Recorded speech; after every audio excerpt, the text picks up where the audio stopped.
Hey guys, welcome to my channel. My name is Daisy. As you guys saw by the title, I'll be reading my subscribers' spooky stories. Stories all taking place in Mexico. So of course, grab your snacks, grab your cobija, and let's get straight into it.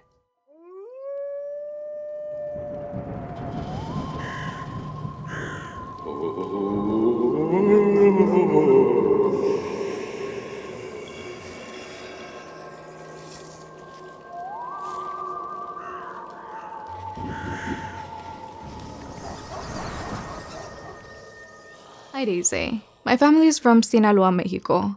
I had celebrated my quinceañera over there since we don't have any family here in the States. A few days after my quinceañera, most of my relatives who had traveled for the party were still staying with us at my nana's house. Since there were so many kids, we all slept together in the living room. That night, we were just hanging out and getting ready for bed when my dad came in almost running, asking, ¿Dónde está tu mamá? Where's your mom? I told him she was next door. He rushed out again. We didn't think much of it until a few minutes later when my mom came back inside, looking pale and shaken. She told us my dad had just come to her, terrified, saying he had been chased by a ghost car. There's a small town near ours with a dangerous curve in the road that people say is haunted because of how many accidents happen there. My mom said my dad had been driving along that stretch when he saw the headlights of a black SUV appear behind him. You have to drive slowly there, but this car started speeding up, getting closer and closer to my dad. My dad sped up too, but when he realized he couldn't make the next turn at that speed, he slowed down and pulled off to the side. That's when he saw the SUV drive straight through his car, went off the road, and suddenly disappear. After my mom told us what happened, everyone was already on edge. But of course, what do a bunch of kids do when they're scared? We start telling scary stories. Among us was my cousin Laura, and her brother suddenly said, half jokingly, "Plebes, ya no hay que hablar de espantos, porque a Laura se le mete la Laurita." Guys, let's stop talking about ghosts, because Laurita tries to enter Laura. We all laughed, but I knew what he meant. Laurita was their cousin who had passed away years ago. Laura and Laurita had been very close, and ever since her death, Laura would sometimes talk to her in her sleep. So when her brother said that, we just brushed it off and kept talking, even though Laura was already fast asleep on the floor. Then she started giggling. Her brother warned us again to stop, but we didn't. A few seconds later, Laura sat straight up without even using her arms and said, Laurita se quiere meter. Laurita wants to come in. Her brother told her quietly, No, dile que se vaya. No, tell her to leave. She laid back down. That's when everything went crazy.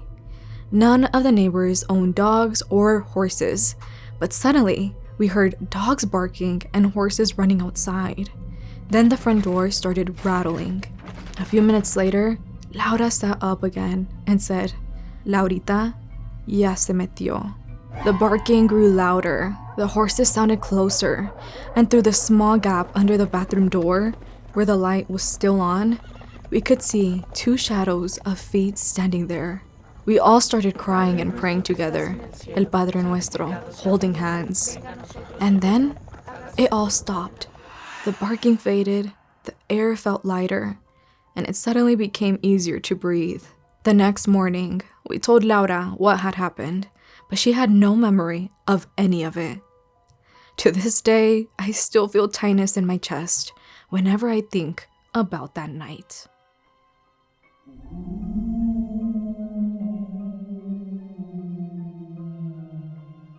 Hello Daisy, my name is Mia, and this is one of my paranormal encounters. This happened a couple of summers ago when I was visiting my abuelo in Mexico. He's from San Gregorio, Michoacan, a small town where everyone knows each other, and there's a lot of talk about witches, brujas. One night, my cousin and I were walking back from a friend's house a little after midnight.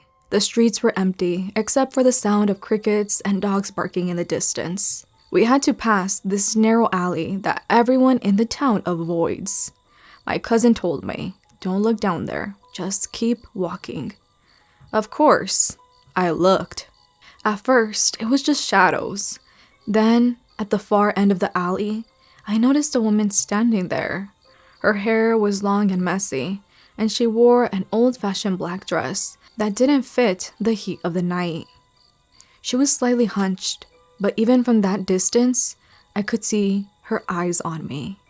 I thought maybe she was just some señora who lived nearby, until she lifted her hand. She didn't wave. She just pointed straight at me. I stood still, but my cousin immediately grabbed my arm and whispered, "Don't answer her. Don't even blink. Just walk."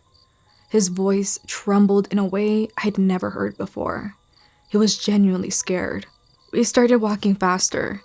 Behind us, I heard a sound, like wings flapping, heavy and slow. When I glanced back, she wasn't standing anymore. She was crouched low, and her eyes were glowing faintly. We didn't run until we reached the main road. When we finally looked back, the alley was empty. Later on, my cousin told me that people in town believe a bruja lives near there. They say she can curse you just by making eye contact, and that sometimes she takes the form of a giant black bird. I didn't sleep much that night, and even now, when I think about it, I swear I can still hear that slow, heavy flapping, like wings, just outside my window.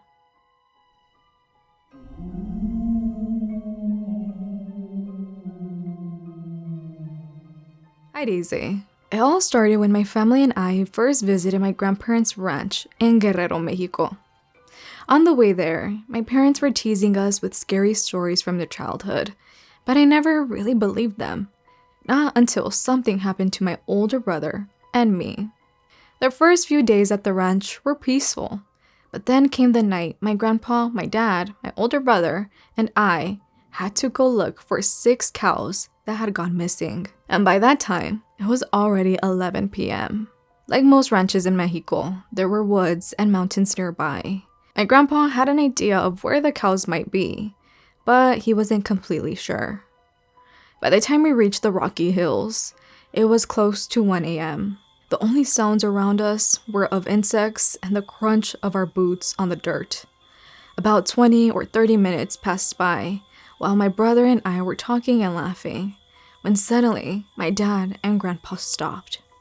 They had heard 4 strong consecutive whistles coming from not too far away. Surprisingly, my grandpa didn't seem worried. He just told us not to think much of it and that it was probably some nearby people communicating. So we believed him and kept walking. About 10 minutes later, we saw a wild horse running through the woods alone. That's when I started to feel uneasy. Something about it didn't seem right. But again, my grandpa brushed it off and said, "Look, that's probably the horse they're looking for." So once again, we believed him. We finally found the cows around 3 a.m., but the way back was when things got really strange. My brother told me to wait for him because he needed to pee, so I stopped while my dad and grandpa kept walking ahead. A few seconds later, my brother froze and pointed in front of him. He said there was a black dog standing there, staring right at him, with its tongue hanging long and low, panting like it had been running. The weird thing is, from my own eyes, I couldn't see anything. He kept insisting, "He's right there. You don't see him?" But there was nothing in front of us. I told him, "No, I don't. Let's just catch up with Dad and Grandpa." Thankfully, we made it back home safely that night, but I'll never forget it. I don't believe those whistles came from people, and whatever my brother saw in those woods, that dog, I think it was something evil. Maybe one of the devil's hounds, or the devil himself.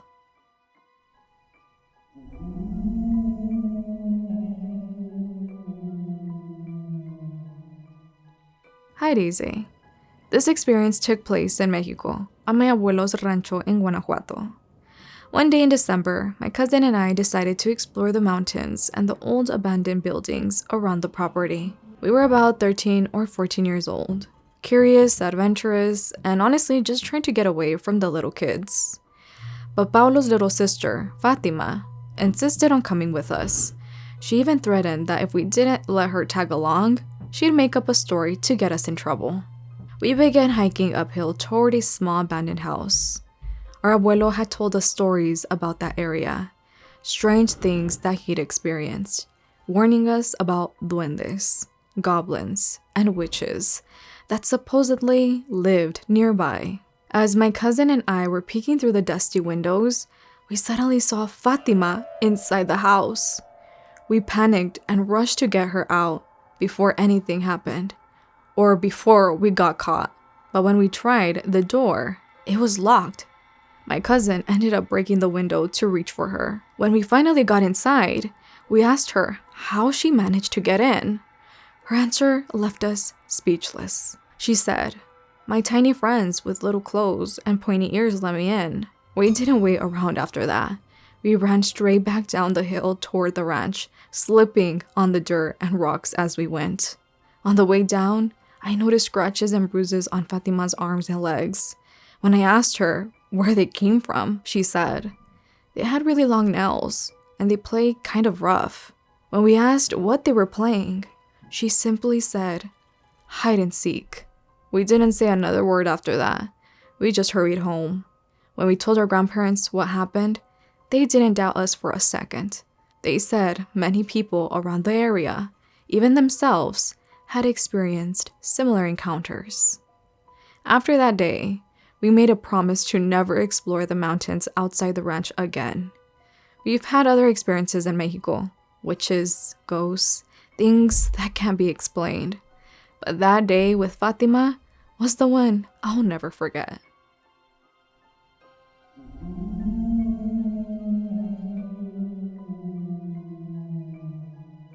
Hi Daisy, my name is Evelyn. The story I'm about to tell you is just one of many strange experiences I've had. This one happened while I was in Puebla, Mexico, at my parents' house. First, let me explain the layout of the house.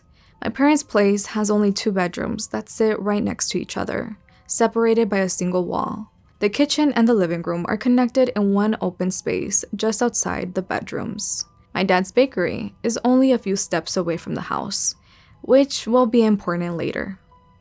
My bed was in my parents' room, 1 bed on each side of the room. One night, I was sleeping in my parents' bed instead of my own. I remember sitting up on the edge of the bed, talking to someone who was sitting on the edge of the other bed, across from me. I don't know who or what I was talking to. I couldn't make out a face or any details, just that it was there. Whatever it was, it responded. I could feel the vibration of sound in my ears, but I couldn't understand what it was saying, or even what I was saying. It felt like we were talking for a few minutes, and then, suddenly, everything went blank. The next thing I remember, I was standing inside my dad's bakery. I had no idea how I got there. I was terrified. I ran back inside the house and laid down next to my mom, pretending nothing happened. The next morning, I asked my parents if they'd heard or seen anything strange during the night, but they said no. They hadn't heard a thing. To this day, I still think about that night. I don't know what it was. A dream, a spirit, or something else. But it still scares me to think whatever I was talking to talked back.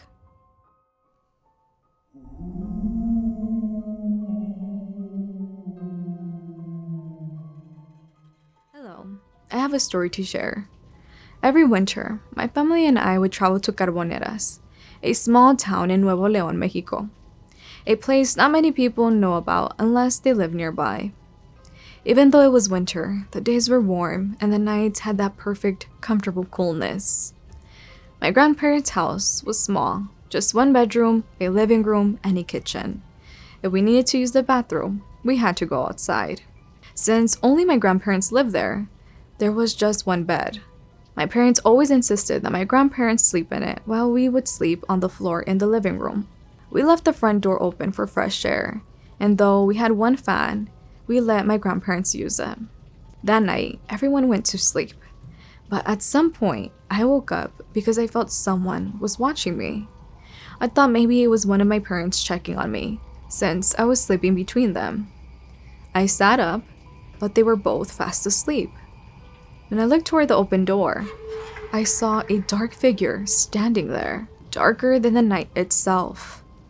As I tried to wake up my parents, pushing, hitting, even trying to scream, nothing happened. My body felt frozen. I couldn't move or make a sound. The figure stood just outside the doorway. I looked down, and that's when I noticed its feet. One looked like a bird's foot, and the other like a hoof. Its body was slightly hunched, uneven, and it held a long object, maybe a cane or a pitchfork. I didn't see any clothing. It was pure black, from head to toe. Its hands hung by its side, one gripping that long object. And when I looked up at its face, I could barely make out any features. No nose, no cheeks, just a faint smirk. And those eyes. Those eyes said everything without a word. I didn't look for long. I was too scared. Finally, I managed to push my parents hard enough to wake them. They both hugged me, and eventually, I fell asleep again, feeling safe in their arms. The next day, all the women in the pueblo gathered to play loteria. I sat on my mom's lap, helping her by pointing out the pictures on the cards as they were being called. And then suddenly, one of the cards showed it, the same figure I'd seen the night before. I pointed and told my mom loudly, "That's what I saw yesterday." At first, she didn't believe me. But then she realized I had never seen those cards before and had never played that game. Right after that, my mom and grandma took me to a lady in town to do a cleansing and place protection around the house. Since that night, I've never gone near haunted houses or watched paranormal movies. Anything that has to do with the spirit world or hauntings just brings back that feeling.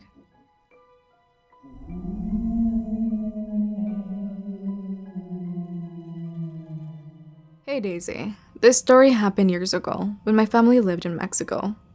What I'm about to share is something my mom told me, and even now, it still gives me chills every time I think about it. One particular night, she woke up in total darkness. The only light in the room came from the moon shining through the window. That's when she noticed something. A small child standing there in the dim light. At first, she thought it was my older brother since she could barely see in the dark. But when she called out to him, the boy ran away. My mom got up and followed, telling my brother to get back in bed. He didn't listen and kept running until he went into another room, and then just disappeared. That's when my mom started to panic. She ran to our room to check on us, and there was my brother, still asleep in bed. The next morning, my mom told my dad what happened. He didn't believe her. At least, not until a few days later.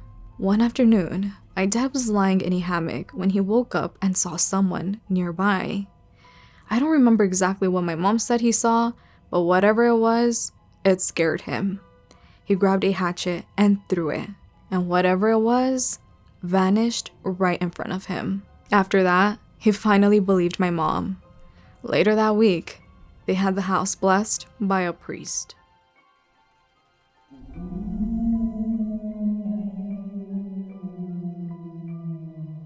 Hi Daisy. This story happened to my mom when she was around 15 or 16 years old. She grew up in a family farm in a quiet village in Mexico. Most days were calm, just animals, chores, and the kind of peace you only get in the countryside.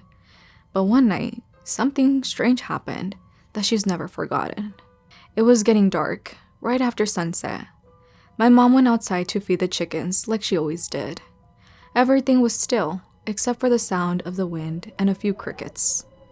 Out of nowhere, she heard a scream. It was high-pitched, like a little kid crying in pain. She immediately thought of the little boy she used to babysit, her neighbor's son. Our families were close, My grandpa worked with his dad, and my mom would often watch their son whenever his mom needed help. She dropped the corn she was holding and went straight to their house. When the mother opened the door, my mom told her she'd heard a child crying and thought it was her son. The woman looked at her confused. ¿Llanto? No. Estábamos dormidos. Los niños no se han despertado. Crying? No. We were asleep. The kids haven't even woken up. My mom asked if she or her husband had heard anything. The woman just shook her head and said, "No, dear, I wasn't here. I didn't hear anything." That gave my mom chills. She excused herself and went back home, but something didn't feel right. Later that night, as she was getting ready for bed, she looked out the window toward the fence and saw someone standing there. It looked like a woman, and she was wearing a dark dress that seemed to fade into the dirt. My mom said she couldn't see her face. The woman just stood there, completely still. When my mom blinked, she was gone. The next morning, she told my grandparents everything. They took her to church, and the priest blessed her. After that, she never saw or heard that woman again. So that was it for today's spooky stories. A big thank you to everyone that shared their spooky encounters. Thank you guys so much. It really made me feel like I was back in Mexico, just chatting it up with my cousins, spilling our spooky tea, and it just brought a lot of memories. So thank you guys so much. Hopefully it did the same from you wherever you are in this world. Hopefully that's how it feels here, okay? That you're just talking to your family, spilling the spooky tea. But anyways, guys, I hope you guys are doing amazing, being safe this Halloween month, and I hope to see you guys all in my next one. Bye.